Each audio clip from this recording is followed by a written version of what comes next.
ഇവിടെ ആർക്കും ആക്സസ് തരാതെ ഫുൾ കട്ട് ഓഫ് ചെയ്യാണ്. പബ്ലിക്കിന് ഒരു ന്യൂസൻസ് ആയ ഒരു ബാരിക്കേഡിംഗ് സിസ്റ്റം. ബിക്കോസ് അവർക്ക് പേടിയായെന്ന് എനിക്ക് തോന്നുന്നു ദേ ഫിയർഡ് സംതിങ്. സോ അങ്ങനെ ആക്സസ് കട്ട് ചെയ്ത് ഇവിടെ ഞങ്ങൾ എങ്ങനെയൊക്കെ എത്തിക്കഴിഞ്ഞിട്ട് അകത്ത് ശരിക്കും ജന്തർ മന്ത്രിലുള്ളൊരു നിങ്ങളൊക്കെ എക്സ്പീരിയൻസ് ചെയ്തതല്ലേ നമ്മുടെ യങ്സ്റ്റേഴ്സിന്റെ ഒരു പാഷൻ. അവരിവിടെ എത്തിയത് ഒച്ചയോ ബഹളം ഉണ്ടാക്കിയോ അടിയുണ്ടാക്കാനൊന്നും അല്ല. അവരുടെ ഒരു പ്രശ്നം അത് പരിഹരിക്കണം. ഡൽഹിയിൽ ഇന്നലെ പ്രതിഷേധക്കാർ അടിച്ചു തകർത്തത് 20-ലധികം സർക്കാർ വാഹനങ്ങളാണ്. പോലീസ് ബസും വാനും ജീപ്പുകളും ആക്രമണത്തിനിരയായി. ഒരു പെട്രോൾ പമ്പിന് നേരെയും പ്രതിഷേധക്കാർ തിരിഞ്ഞു. ജൻപഥിൽ നിന്ന് ജോസഫ് കെ തോമസ് തയ്യാറാക്കിയ റിപ്പോർട്ടിലേക്ക്. എന്തൊക്കെയാണല്ലേ കാണുന്നത്? ഇവിടെ ഒന്നും തന്നെ ശ്രദ്ധ കിട്ടാതായപ്പോഴത്തേക്കും എനിക്ക് തോന്നുന്നു സമരത്തിൽ പങ്കെടുത്തിട്ട് കുറച്ചൊന്ന് ശ്രദ്ധ പിടിച്ച് പറ്റാമെന്ന് കരുതിയായിരിക്കണം അങ്ങ് പോയിരിക്കുന്നത് ഡൽഹിയിൽ. നടക്കട്ടെ നല്ല കാര്യം. അതോടൊപ്പം തന്നെ എന്തൊക്കെയോ പറയുന്നത് കേട്ടായിരുന്നു രഞ്ജിനി. വല്ലതും അറിഞ്ഞിട്ട് തന്നെയാണോ ഈ പറയുന്ന കാര്യങ്ങളൊക്കെ തന്നെ? എന്തോ യൂത്ത് എന്തോ സമാധാനപരമായിട്ടുള്ള സമരം കാഴ്ചകൾ ഒരുപാട് കണ്ടതാണ്. ഈ മലയാള മാപ്രകൾ കാണിക്കുന്ന കാഴ്ചകൾ കണ്ടു കഴിഞ്ഞാൽ അവിടെ ഈ പറയുന്ന രീതിയിൽ പാവപ്പെട്ട എന്താ പറയുക ചെറുപ്പക്കാരായിട്ടുള്ള സമരക്കാരൊന്നും ചെയ്തിട്ടില്ല. എല്ലാം പോലീസുകാരാണ് ചെയ്തു കൂട്ടിയത്. നേരെ ദേശീയ മാധ്യമങ്ങൾ ഓരോന്നായിട്ടൊന്ന് ഇട്ട് നോക്കണം. അപ്പോൾ മനസ്സിലാവും എന്താണ് യഥാർത്ഥത്തിൽ നടന്ന സംഭവം എന്നുള്ളത്. ഈ സമരം എന്ന് പറഞ്ഞുകൊണ്ട് അവിടെ കാണിച്ചു കൂട്ടിയ ആഭാസത്തരം എന്തൊക്കെയാണ് എന്നുള്ളത് നല്ല കൃത്യവും വ്യക്തവുമായിട്ട് ദേശീയ മാധ്യമങ്ങൾ എല്ലാ രീതിയിലും കാണിച്ചിട്ടുണ്ടായിരുന്നു. അല്ലാതെ ഇവിടുത്തെ മാപ്രകൾ അതൊന്നും തന്നെ കാണിക്കില്ല. അയ്യോ അതൊക്കെ കാണിച്ചു കഴിഞ്ഞാൽ മോശമല്ലേ, അതുകൊണ്ട് അതൊക്കെ മുക്കുവര്. പകരം പോലീസ് ഇങ്ങോട്ട് എന്താണോ ചെയ്തത് അത് മാത്രമേ കാണിക്കത്തുള്ളൂ. അങ്ങോട്ട് കയറി ചൊറിഞ്ഞു ഇവറ്റകൾ. അങ്ങോട്ട് കയറി ചൊറിഞ്ഞപ്പോഴത്തേക്ക് തിരിച്ച് നല്ല രീതിയിലുള്ള മാന്താണ് പോലീസുകാർ കൊടുത്തതെന്നുള്ളത്. പിന്നെ പോലീസുകാർ കൈ കെട്ടി വായും പൊളിച്ച് നോക്കിയിരിക്കണം അവിടെ. കൊടുക്കേണ്ടത് നല്ല രീതിയിൽ കൊടുത്തു. അങ്ങോട്ട് കയറി ചൊറിഞ്ഞിട്ട് തന്നെയാണ് കൊടുത്തത് എന്നുള്ളത് നല്ല വ്യക്തമായിട്ടുള്ള കാഴ്ചകൾ തന്നെയാണ് എല്ലാവരും കണ്ടതെന്ന് പറയുന്നത്. ഇതൊന്നും തന്നെ കാണാതെ ഇങ്ങനെയൊന്നും വിളിച്ച് പറയല്ലേ. അല്ലെങ്കിൽ ഈ പറയുന്ന രീതിയിൽ കേരളത്തിലുള്ളവരെ മണ്ടന്മാരാക്കുന്ന തരത്തിൽ ഇവിടുത്തെ മാപ്രകൾ കാണിക്കുന്ന തരത്തിലാണ്. എല്ലാവരും ഒരുപോലെ അല്ല എന്നുള്ളത് മനസ്സിലാക്കണം. സോഷ്യൽ മീഡിയയും അതോടൊപ്പം തന്നെ ദേശീയ മാധ്യമങ്ങളൊക്കെ കാണുന്നവരുണ്ട്. അതാദ്യം ഒന്ന് മനസ്സിലാക്കുന്നത് നല്ലതായിരിക്കും. അല്ലാതെ ഈ കൂട്ടത്തിൽ ശരിക്കും പറഞ്ഞാൽ യൂത്ത് അതോടൊപ്പം തന്നെ ഈ പറയുന്ന എക്സാമിൻ്റെ പേരിലുള്ള സമരം അതാണ് ഇതാണെന്നൊക്കെ പറയുന്നത്. ഇതിൽ എത്രത്തോളം ഈ പറയുന്ന രീതിയിൽ വിദ്യാർത്ഥികളുണ്ട് ശരിക്കും പറഞ്ഞാൽ. ഇന്നലെ കണ്ട കാഴ്ചകൾ കാണുമ്പോൾ തന്നെ മനസ്സിലാവും ഇതിൻ്റെ അകത്ത് ആരാണ് ഇതിൻ്റെ അകത്ത് ഈ പറയുന്ന രീതിയിൽ വിദ്യാർത്ഥികൾ എന്ന് പറയുന്ന ചെറുപ്പക്കാരെന്ന് പറയുന്നത്. പലതരത്തിലും പല രീതിയിലുമുള്ള ആൾക്കാർ ഇതിൻ്റെ അകത്തുണ്ട് എന്നുള്ളത് വ്യക്തമാണ്. രാഷ്ട്രീയ പാർട്ടികളിൽപ്പെട്ടവരുണ്ട്. അതോടൊപ്പം തന്നെ ഈ പറയുന്ന രീതിയിൽ ഇതിൻ്റെ ഇടയിൽ കയറിയിട്ട് പലതരത്തിലുള്ള പ്രശ്നങ്ങൾ ഉണ്ടാക്കാൻ നിൽക്കുന്നവർ ഉൾപ്പെടെ പലരും ഈ കൂട്ടത്തിലുണ്ട് എന്നുള്ളത് വ്യക്തമാണ്. ഇതിൽ യൂത്ത് എന്ന് പറയുന്ന ആ ഒരു ഇത് ശരിക്കും പറഞ്ഞാൽ അങ്ങ് മാറ്റുന്നതായിരിക്കും നല്ലതെന്ന് പറയുന്നത്. കാരണം യൂത്തിനെക്കാട്ടിലും ഉപരി അവിടെ പല കാഴ്ചകളും ഇന്നലെ കണ്ടിട്ടുണ്ടായിരുന്നു. ഒരു ട്രക്ക് നിറയെ നല്ല ആറ്റം കല്ലുകളും കൊണ്ടുവന്നിട്ടാണ് അവിടെ യൂത്ത് അവിടെ സമരം ചെയ്യാൻ പോകുന്നത്. സമാധാന സമരമാണ്. എന്ത് നിങ്ങൾ കണ്ടില്ലേ സമാധാന സമരം ഇന്നലെ നടന്നത്? കേരളത്തിലെ മാപ്ര ചാനലുകൾ ഇട്ട് കഴിഞ്ഞാൽ കാണാൻ പറ്റത്തില്ല.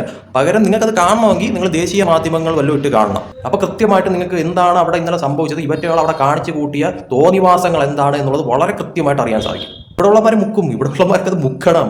അതിനെ സപ്പോർട്ട് ചെയ്യാനായിട്ട് ഇവരെ പോലെ കുറച്ച് പേര്, അതായത് ഈ പറയുന്ന ആരും ശ്രദ്ധിക്കാതാകുമ്പോഴത്തേക്കും എങ്ങനെയെങ്കിലും ഒന്ന് ശ്രദ്ധ പിടിച്ച് പറ്റാൻ വേണ്ടിയിട്ട് ഇതുപോലുള്ള കാര്യങ്ങളിൽ കയറി തലയിടും. അപ്പോൾ നാലാൾ ശ്രദ്ധിക്കും. അത് മതിയല്ലോ. കഷ്ടം തന്നെയാണ്, പറയാൻ പറ്റുന്നില്ല. ഇതിനൊന്നും തന്നെ ശരിക്കും പറഞ്ഞാൽ യുവജന സമരം ആ ഒരു തരത്തിലൊന്നുമല്ല. സമരം ചെയ്യുന്നതൊക്കെ ഓക്കെ, സമ്മതിക്കുന്നു. എല്ലാവർക്കും സമരം ചെയ്യാനായിട്ടുള്ള അവകാശമുള്ള ഒരു രാജ്യം തന്നെയാണ് ഇതെന്ന് പറയാം. പക്ഷേ സമരമെന്ന വ്യാജേനെ കാണിച്ചു കൂട്ടുന്ന രാജ്യത്തിനെതിരായിട്ടുള്ള പല തോന്നിവാസങ്ങളും എതിർക്കുക തന്നെ ചെയ്യണം. അത് പോലീസായാലും അടിച്ചമർത്തുക തന്നെ ചെയ്യണം. അത് തന്നെയാണ് ഇന്നലെ കണ്ട കാഴ്ച എന്ന് പറയുന്നത്. അതിൽ ഈ കിടന്ന് കരഞ്ഞു വിളിച്ചിട്ടോ ഈ പറയുന്ന കണക്ക് അയ്യോ ജനാധിപത്യം തകർന്നേ അതാണ് ഇതാണ് എന്ന് പറഞ്ഞിട്ട് കാര്യമില്ല. ജനാധിപത്യത്തെ തകർക്കാൻ നോക്കിക്കഴിഞ്ഞാൽ അതിനെ അട്ടിമറിക്കാൻ നോക്കുന്നത് ആരാണോ, ഇന്ത്യയിലെ സമാധാനം തകർക്കാൻ വരുന്നവരാരാണോ അവരെ പിടിച്ചു കെട്ടേണ്ടത് അനിവാര്യമായിട്ടുള്ളൊരു കാര്യം തന്നെയാണ്. അത് മാത്രമാണ് കണ്ട കാഴ്ച എന്ന് പറയുന്നത് ഇന്നലെ. അതോടൊപ്പം തന്നെ രഞ്ജിനിയോടും അതുപോലുള്ള കുറച്ച് ആൾക്കാരോടും ഈ കേരളത്തിൽ ചില സമരങ്ങളൊക്കെ തന്നെ നടക്കുന്നുണ്ട്. അതും വിദ്യാർത്ഥി സമരങ്ങൾ എന്നുള്ള ഒരു ഇത് തന്നെയാണ്. PSC യുമായിട്ടുള്ള കാര്യങ്ങളും എല്ലാം ഉണ്ട്. അതിനൊന്നും തന്നെ ഈ പറയുന്ന രീതിയിൽ സപ്പോർട്ടുമായിട്ടൊന്നും തന്നെ ഇവരെ പോലുള്ളവരെ ഒന്നും തന്നെ കണ്ടില്ലായിരുന്നു. എവിടെയായിരുന്നു ഇങ്ങനെ കേരളത്തിൽ നമ്മുടെ സ്ഥലത്ത് നടക്കുന്ന കാര്യം? എന്നാൽ അങ്ങ് ഡൽഹിയിൽ നടക്കുന്ന കാര്യം ഓഹോ എന്താ അല്ലേ, പരമ കഷ്ടമെന്നല്ലാതെ എന്താ പറയാതിനേക്കാൾ. ഒരു കാര്യം വ്യക്തമാണ്, ഇവിടുത്തെ ചില മാപ്രകൾ കാണിക്കുന്ന ചില കാര്യങ്ങളോ അല്ലെങ്കിൽ അതിനെ അനുകൂലിച്ചുകൊണ്ട് പറയുന്ന ചില കാര്യങ്ങളോ ഒന്നുമല്ല. ഈ പറയുന്ന രീതിയിൽ പാറ്റകളുടെ തനി ഗുണം എന്താണ് എന്നുള്ളത് ഇന്നലത്തെ ഒരൊറ്റ ആ ഒരു സമരത്തോടു കൂടി തന്നെ ചിന്തിക്കാൻ കഴിവുള്ളവർക്ക് നല്ല ബോധ്യമായിട്ടുണ്ട്. അവരുടെ ലക്ഷ്യം എന്താണ്, അതോടൊപ്പം തന്നെ അവർ എന്തിനു വേണ്ടിയിട്ടാണ് ഈ സമരം നടത്തുന്നത് എന്നുള്ളത്. അതായത് ഇവരുടെ ഈ സമരത്തിന്റെ ഉദ്ദേശം വിദ്യാർത്ഥികളെ സംരക്ഷിക്കുക എന്നുള്ള ആ ഒരു ഇതൊന്നും അല്ലടേ. അത് ശരിക്കും അങ്ങനെ ആയിരുന്നെങ്കിൽ ഈ വിദ്യാർത്ഥി സമരത്തിന്റെ ഇടയിൽ ഈ അനാവശ്യമായിട്ടുള്ള കാര്യങ്ങൾ എന്തിനാണ് കൊണ്ടുവരുന്നത്? പാർട്ടി ബേസ് ആയിട്ടുള്ള പല കാര്യങ്ങളും അതോടൊപ്പം തന്നെ വേറെ പല കാര്യങ്ങളും ഇതിൻ്റെ അകത്ത് അവർ നുഴഞ്ഞ് കയറ്റുന്നുണ്ട് എന്നുള്ളതാണ് യാഥാർത്ഥ്യമായിട്ടുള്ളൊരു കാര്യം. അത് ഈ പറയുന്ന സോഷ്യൽ മീഡിയയിൽ വരുന്ന വീഡിയോസ് ആയാലും ദേശീയ മാധ്യമങ്ങളിൽ വരുന്ന റിപ്പോർട്ടുകളായാലും നല്ല രീതിക്ക് നോക്കുന്നവർക്ക് വളരെ കൃത്യമായിട്ടുണ്ട്, പ്രത്യേകിച്ച് ഇന്നലത്തെ സമരം പോലും. അപ്പോൾ ഇവരുടെ ഉദ്ദേശം എന്താണ് എന്നുള്ളത് ഏകദേശം ഇപ്പോൾ പലർക്കും മനസ്സിലാവുന്ന തരത്തിലോട്ട് കാര്യങ്ങൾ മാറിയിട്ടുണ്ട്. ഇത് തന്നെയായിരുന്നു ശരിക്കും പറഞ്ഞാൽ മോദിയുടെയും അതോടൊപ്പം തന്നെ കേന്ദ്ര സർക്കാരിൻ്റെ ഉദ്ദേശം. കാരണം ഇവരുടെ യഥാർത്ഥ മുഖം എന്താണ് എന്നുള്ളത് പുറത്തു കൊണ്ടുവരണമായിരുന്നു. അത് ഏകദേശം ഇന്നലത്തോടു കൂടി തന്നെ നല്ല വ്യക്തമായിട്ട് മനസ്സിലായിട്ടുണ്ട്. 2014 തൊട്ട് മോദി എന്ന് പറയുന്ന ഇന്ത്യൻ പ്രധാനമന്ത്രി, ഈ പറയുന്ന ഇന്ത്യയിൽ പ്രധാനമന്ത്രി ആയ നാൾ തൊട്ട് നടക്കുന്ന സംഭവവികാസങ്ങളൊക്കെ തന്നെയാണ് ഇതെന്ന് പറയുന്നത്. കാരണം പലതരത്തിൽ പല രീതിയിൽ ഈ പറയുന്ന രീതിയിൽ ഇപ്പോൾ പിടിച്ച് താഴെ ഇറക്കാം എന്നൊക്കെ പറഞ്ഞ് ഇതുപോലെ കുറേ പേര് ഇങ്ങനെ വരും. എന്നിട്ട് അവസാനം സംഭവിച്ചത് എന്താണ്, സംഭവിച്ചുകൊണ്ടിരിക്കുന്നത് എന്താണ് എന്നുള്ളതും എല്ലാവരും കാണുന്നതാണ്. അവസാനം 2024 മോദി ഈ പറയുന്ന രീതി BJP കുറച്ച് സീറ്റ് പറഞ്ഞപ്പോൾ മോദി തീർന്നു, ഇനി BJP ഇല്ല എന്ന് പറഞ്ഞിട്ട് നിന്ന് പിന്നെ അവസാനം സംഭവിച്ചത് എന്താണ്, നടന്ന നിയമസഭാ തെരഞ്ഞെടുപ്പുകളിലെല്ലാം തന്നെയും 16 നിലയിൽ പൊട്ടി പാളീസാവുന്ന തരത്തിലോട്ടായിരുന്നു പ്രതിപക്ഷത്തിന്റെ ഒരു അവസ്ഥ എന്ന് പറയുന്നത്. എന്നിട്ട് അവസാനം പ്രതിപക്ഷം തന്നെ ചിഹ്ന ഭിന്നമാകുന്ന തരത്തിലോട്ട് കാര്യങ്ങൾ മാറുന്ന ഒരു അവസ്ഥയാണ് കണ്ടത്. ഇതിപ്പോൾ അവസാന പിടിവള്ളിയാണ്.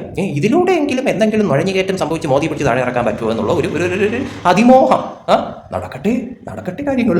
അവസാനം ഇതും സ്വാഹ ആകുമ്പോഴത്തേക്കും ഇനി അടുത്ത ഇതിലോട്ട് പിടിക്കാം നമുക്ക്.